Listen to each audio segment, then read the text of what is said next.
Початок промоції був посвячений 75-м роком дзецінського часопису «Заградка», а Микола Шанта, редактор видавательної діяльності у новинської видавательної установі «Руське слово», представив дзецінську книжку Ceciliji Mudri Huncut, Vladimira Dudaša Hibajtiše Bavic i Oksani Mudri Nedić Boža Katička. To te mladší užívali u vašich pripovedkoch.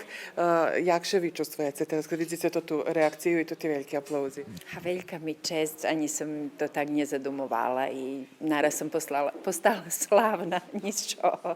Takže dobre, krašnjiše čustvujem, bar mi prijemno, bar mi imponuje, že sam u takim društve pisateljov. U Ruskim dome predstaveni knjiški Ljubici Knežević Monah i ja, Kristini Afić Šved bez sna, knjiška Mihajla Ramača Unaz na salašu Bulgeneral, Irini Hardikovačević Trava prah i Kseniji Varga Keresturski Kaleidoskop. Všetkým by sme chceli doznať tú tajnu, že co naša úloha na tým Švece, hej. Prečo sme tu i kad ideme, i či toto, co preživujeme, že či to všetko.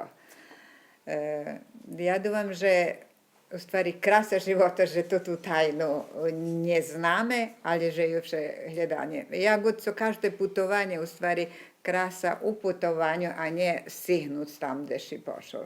Костельника не душ 75 роки, а його пісні і нєшка нам так і свіжі, як якби нєшка були написані. Значить, новинарство то є одна часть života, а література друга часть života. І наздавам ще, že ovdje to ti knjižki, co mi pišeme i o ktorých Mikola tak krašne bešeduje, že i budu žiť i posle nas dajaki čas.